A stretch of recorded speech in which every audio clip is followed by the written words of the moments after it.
Holla the blow, blow, blow the man. Holla the blow, blow, blow. Holla the blow, blow, blow. Holla the blow, blow, blow. Holla the blow, blow. We go have a grand time all night tonight. All night tonight. All night tonight. We go have a grand time all night tonight. All night tomorrow night. We go have a fine time all night tonight. All night tonight. All night tonight. We go have a fine time all night tonight. All night tomorrow night. Let me go. Holla the blow, blow, blow. Holla the blow, blow, blow. Holla the blow, blow, blow. Holla the blow, blow, blow the man. Holla the blow, blow, blow. Holla the blow, blow, blow.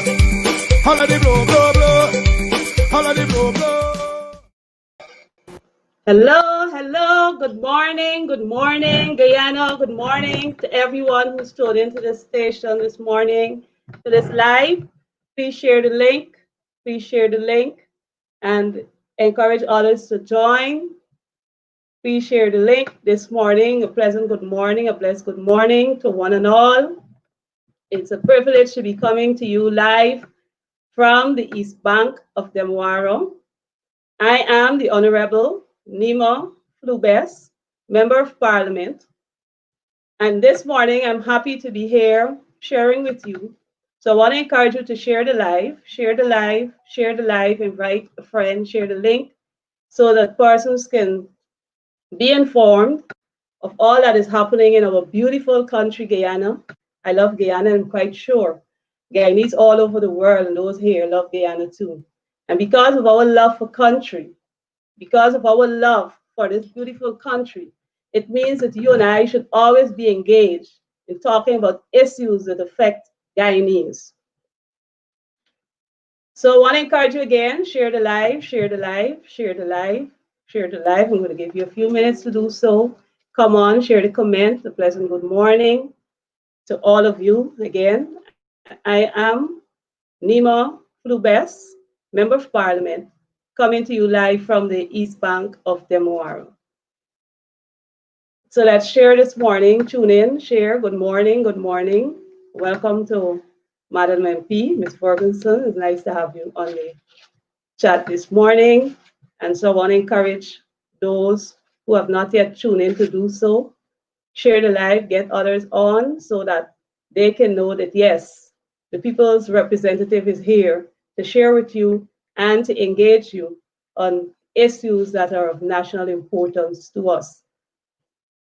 This morning, let me again encourage you to share the live, invite others to join us so that they can share their information as well as their views as we spend just half an hour talking and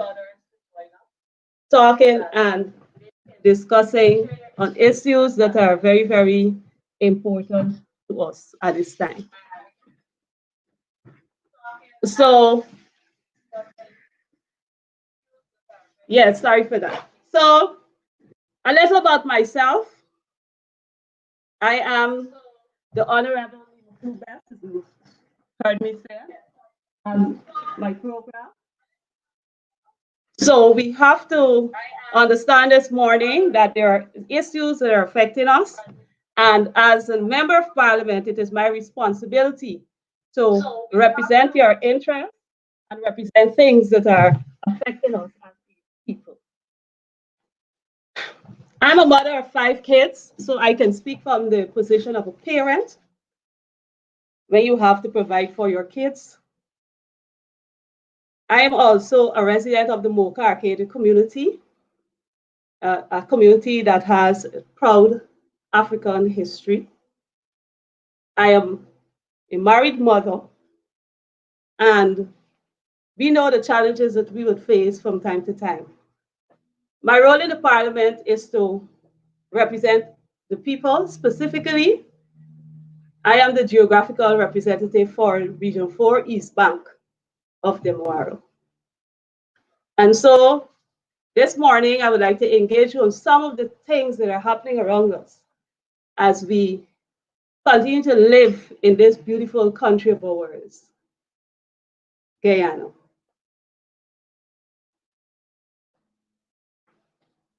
This morning, some of the issues that I would like to briefly highlight is that, we have all experienced what it's like to live as Guyanese under a PPP regime. We've experienced that for 23 long years of brutality, murders, marginalization of the African people in Guyana. We've seen families broken. Many of those families have not found closure after all those years. And when that was happening, we recognized that in 2015, a change was necessary. And so we got the change. The coalition came into power after that elections. And for those years, you and I could have slept quite comfortably, not wondering if when our young people leave home or our children leave to go out, if they would actually be returning home alive or if we have to go look for the bodies. We were sleeping so comfortably for the last 5 years under the coalition.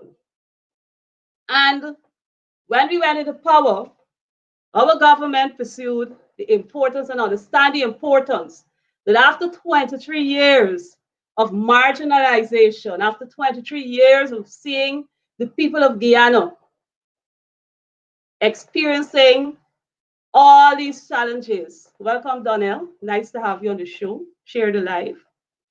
All the challenges that we were having. We recognized that we needed to work on social cohesion.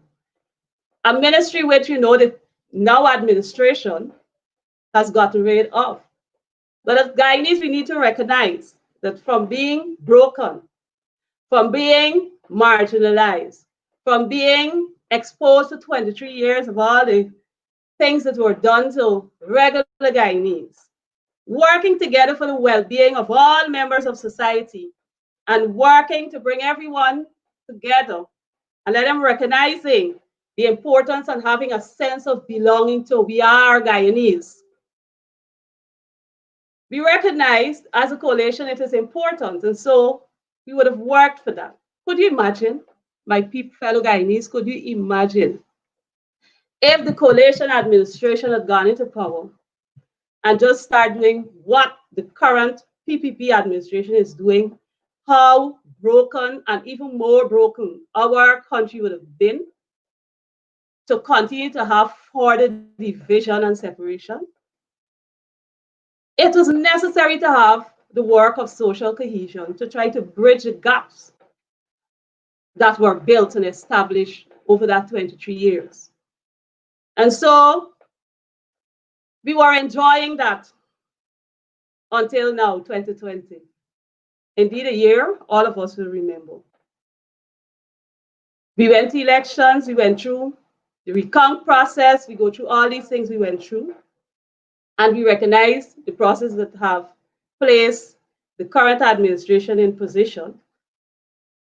And we're dealing also with a pandemic, which is universal. But sadly to say, my Guyanese brothers and sisters, in our beautiful country, it appears that we are having two types of pandemics. We're dealing with COVID-19, which is a universal pandemic, and now we're dealing with a PPP vindictive pandemic.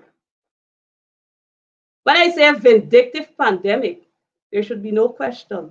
I'm going to highlight 5 simple things that they've done to show of their vindictiveness. The PPP administration, as you know, the fraudulent administration, first of all, they're using our police and our court systems and so to interrogate and lock up our comrades. They're using the system to detain them. They're using the system to drive fear in them. We know pandemic during a pandemic, people are very fearful. So that's why I'm saying we're having a PPP pandemic of vindictiveness. We've seen the flooding of the squatters at Success, how inhumane. And we've seen that the Success squatters were flooded, while other squatters in the other region, 3 or so, are receiving infrastructural development. So we already recognize this also is another pattern of vindictiveness. Thirdly, look at what is happening to our educated, and let me say it again, educated men and women who would have gone through the process to be hired for a particular position to work.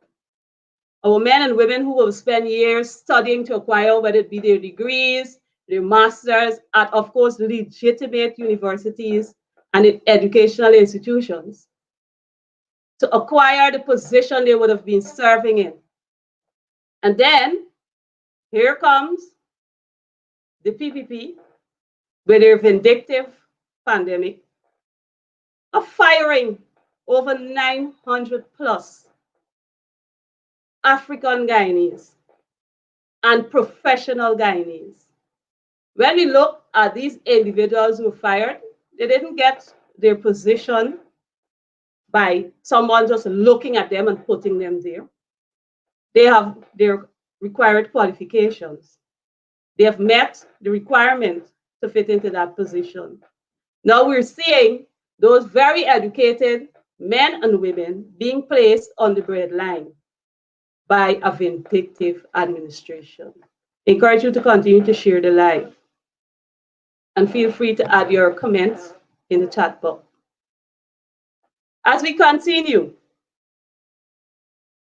in their effort of being vindictive, we recognize that these very men and women that they're sending home have families. Now you have taken their job. The PPP administration have taken away their jobs. Do you know what that means? It means that families are suffering. And during a pandemic, a COVID pandemic, how heartless, how ruthless can this regime be?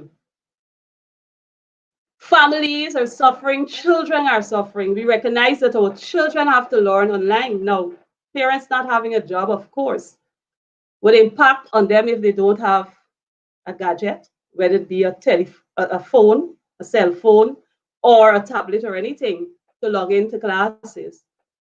Families may not be able to pay for the internet service anymore because if the parents are unemployed, where will they get monies to provide such important need for the family? My fellow Guyanese, this morning, we are continuing to see this practice without care, without thought, that when our professionals are fired, they're family-oriented people. They have their families, and as such, not only the individual is suffering, but the entire family, the entire household is suffering too. And so I want to implore on you, the professionals who've been fired, take them to court. Our office, our opposition office is open. Take in your letters and let's work together to deal with this vindictive pandemic that the PPP is having. Also this morning, let's zoom in on the COVID-19 relief, another form of vindictiveness. COVID-19 is a pandemic that is affecting everyone internationally, worldwide. You've seen in other countries, provisions are made to adequately provide for the citizens of those countries, be it in whatever form of relief, of food, or financial resources, and so forth. Yes, our country, Guyana, is no different. However, what is different is the manner in which the distribution of COVID-19 packages are being given. Mainly, they're given to the PPP supporters. I am the rep on the East Bank, and I've toured and visited several communities where I would have engaged residents. I would be called by residents who have said, MP, relief being shared here, packages for food, food items, and only a selected few are receiving those food items. What kind of dogmatic behavior is that? The food is supposed to be for all Guyanese after all. The money, the 25,000 grant also, as well as the food items. I'm quite sure the monies are not coming from the PPP bank account. It is coming from taxpayers' money, and taxpayers' money belongs to all of Guyana. And therefore, I want to implore on the PPP supporters to call on your leadership to let them desist from it. It is unfair to see persons going into a small community and you're only giving to a handful of people. You're only giving to a specific set of persons in the community while you're passing others. I wonder in my mind, like many Guyanese, how do these workers feel after doing such a thing to your fellow Guyanese? Such practice does not build social harmony. Such practice does not bring peace, cannot bring peace to the country when we are sharing in a pandemic, a pandemic where everyone is being affected. COVID-19 has impacted everyone, whether be it rich or poor. It has had some impact. It has impacted on people's life.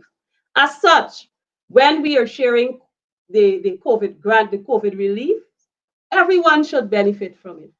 Why is it that there's not a system where if it is that the government has decided that they're only going to give 5,000 persons in a particular area or 10 persons in a particular area this grant and this relief, why not use the legitimate bodies of the NDCs who would know their communities, know and have a need, an idea of the needs of the people in that community so that they can reach out and ensure that the right or the person most vulnerable receive this assistance. Again, what we're seeing is a PPP pandemic, vindictiveness. These grants and all these relief that are being given during this COVID-19 ought to benefit all Guyanese. And it's important that we pay attention to what is happening. It is very important that we pay attention to what is happening. COVID-19 is no joke. We recognize how many deaths we've had, 149 deaths, thereabout, that we have seen. And we've seen this increase after the PPP regime came into office because there was no proper plan in place, just talk.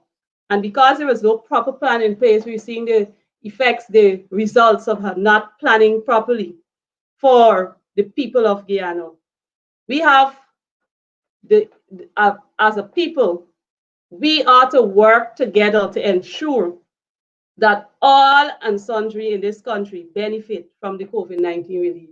I've spoken to residents from Lowood community, and when you listen to their stories, I went to Laluni on the highway. Laluni community was the first community I visited as an MP because the same manner in which the PPP is sending out and distributing packages to families have caused division in those small communities because they go in and they find out who's PPP or who's supporting the current administration, and those were the only individuals given the packages. I want to say to communities, don't be divided. Don't allow this regime to divide you. When anything should happen to you, I don't think any of the Prado or any of these persons who are encouraging division will actually turn up to your homes to help you. It will take the same residents, the same neighbors, the same friends that you're having. Those will be the very people who will have to reach out to you, who would have to assist you in getting things done.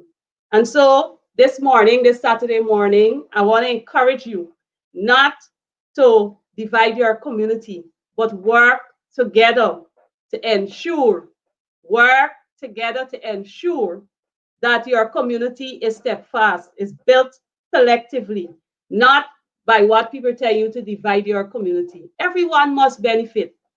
Everyone must benefit from the COVID-19 relief. It is important, and the government should, the fraudulent government we have now, should ensure that everyone benefits from this, and it is important. I also want to call this morning on all the organizations in this country. Your members, be it the Islamic community, the Christian community, the Hindu community, whatever community you're in, sports clubs and all of that, I'm quite sure you're having members who are affected by this practice, wide practice of marginalization. And because you're having members who are affected, even if it is one member, you have a responsibility to lend your voice to the cause. Call out on the government, speak out against such practice. Food and money, I believe, should not be used as tools. And that's my personal belief. It should not be used as a tool to lure people to things, especially in this pandemic time. It appears to be very demonic that you're using food and money to determine if somebody should benefit from something at this time, which is a great time of need, the COVID-19 pandemic. And so this morning, I want to take the opportunity to remind my fellow Guyanese that we have a responsibility. We see what's happening on what the government is doing, the fraudulent government is doing. And so, because of what we're seeing happening, let us take some responsibility. Our grandparents would have taught us the importance of drinking our loud bush tea. Go get your fever grass, your zep grass, your granny backbone, and all these things that you could drink and make a bush tea and drink it every day. Also, you know the importance of social distancing. Practice social distancing. It is important. We have to protect ourselves. We have to do what we have to do to protect ourselves. Also, the importance of wearing your mask. You know, even as I was preparing for this live presentation, I said it is important that persons understand why we sew our masks. Because if you're not getting COVID relief, the 25,000, you're unemployed, and you need a mask. You might not have $100 to go and buy a mask. But if you have a one that is sewn, 2 or 3 of them, you can wear it, wash it, put it on the line to dry, press it out, wear it the next day. And you don't have to find that $100. The $100 can go into your pot to provide for your family adequately. And so these are some simple things you can do. Remember your sanitizers, washing your hands, and so forth. It is important that you pay attention to that. So this morning, I want to implore you, my fellow Guyanese, to pay attention to what's happening. Don't lose heart. Don't give up hope on all the things that are happening around you. But there's simple things we can do. We can help each other. We can call on each other. I know sometimes people are in position and afraid to speak or afraid to ask for help. But there's nothing like asking a neighbor for help. You might have to save a child from going hungry all day, or parents not being able to, if you're not, your immune system is not built properly, it's likely that you will get sick. So we have to be our brother's keeper. We have to depend on each other. We know that we can't depend on the government, but we can depend on each other if we continue to work together to build our communities and to fight this pandemic. Also this morning, I want to zoom in a little on the East Bank. I want to say a special shout out to all the minibus drivers and conductors and taxi drivers who from the East Bank who continue to serve our people. I visit the park ever so often, and we want to shout out to the mayor and the councillors for assisting to keep the area clean, and we want to implore you to give them another cleanup in the area and continue to sensitize our people. Even to the bus drivers and conductors have a responsibility to help in the sensitization of our people and fighting COVID. It is important. This morning, I also want to implore on the people who are struggling from regular floods, Friendship on the East Bank of Demerara and Sue's Dyke, sometimes my very own village, Mocha, Arcadia. And it is as a result of the cars that are not functioning effectively And so we want to call on the PPP administration to pay attention to these things. The residents of Bagastong who continue to suffer because one main drain has not been cleaned. And so these are some of the simple things that are affecting our people. We are in a pandemic again. I want to remind people. And if the authorities assist in keeping the environment clean and ensuring that people are having proper drainage and all of that, it will help. And these are some of the simple things we can do. This morning, also, I want to say a special shout out to all our health workers, especially those on the East Bank who I would have passed and seen with the doctor, the nurse, the security guards, and so the health center. As a special shout out to you. We want to thank you again for serving our people, even through this difficult time. Let us continue to encourage and support our health workers. They're very critical and very, very important to us. And because of that, we need to continue to support and encourage them. You know, many of them are leaving their families to go to work to serve and look after the affairs of others. And then they have to return to their families. And so we really need to be supporting, calling on the government to do more for our health workers, ensure that they have their protective gears, adequate protective gears, and all of that. Finally, I want to call on our NDCs to continue to do their part in helping to keep the communities clean, safe, and healthy for our people. I've driven through a few communities and observed that there are some grounds that are not being cleaned. Let me tell you something. Outdoor is important at this time. We see that the importance of people having recreational space. I would have said to some individuals before that the concept of not cleaning the ground to avoid the young people from congregating is not really a wholesome concept. If we clean the ground, we can use the area as a teaching point where you put your sink, you put up a little notice. Health workers can even visit, or concerned residents in the community can actually go to those areas and speak and engage our youths on the importance of practicing the necessary guidelines for COVID-19. It is important. And so it is also an area where you can teach them.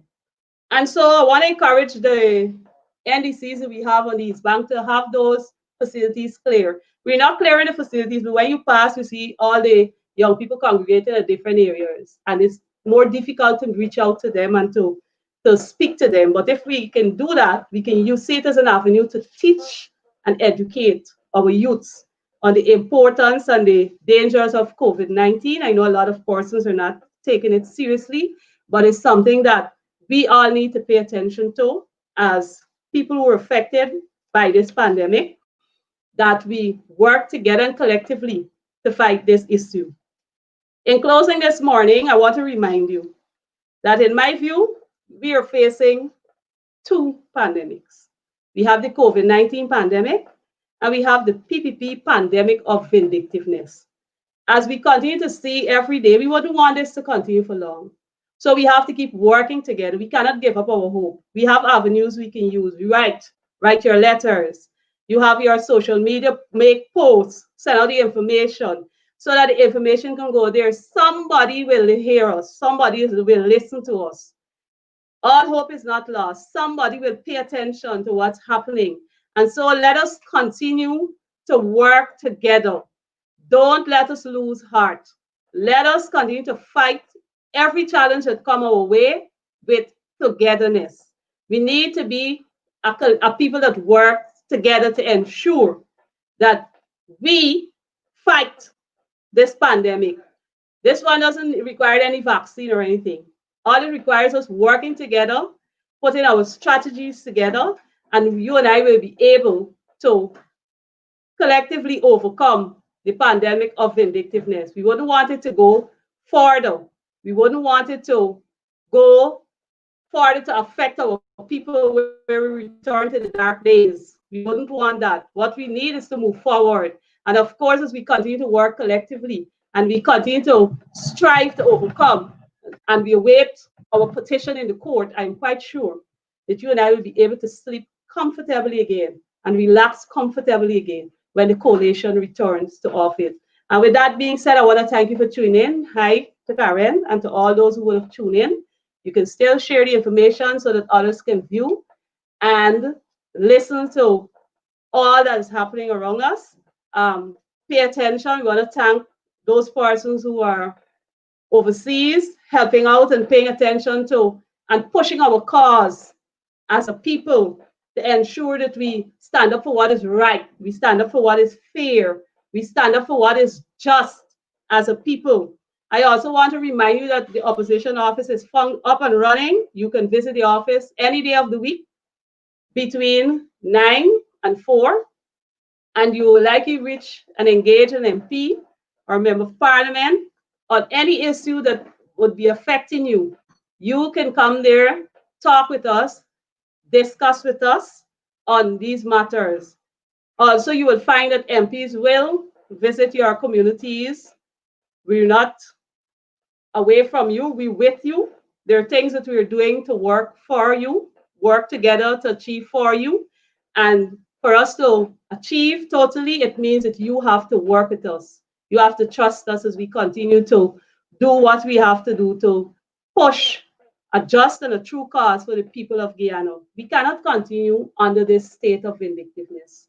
I hope that the relevant authorities will wake up and recognize that Guyana belongs to all, not some, all Guyanese.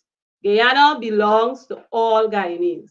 And so I look forward to continue engaging with you time after time. I look forward to raising topical issues with you next week as we would meet again. I will bring more information about our East Bank and things that are happening on the East Bank as I continue to work and serve the people of Guyana. I want to thank you so much for tuning in, and may God bless you and enjoy the rest of your day. Thank you so much.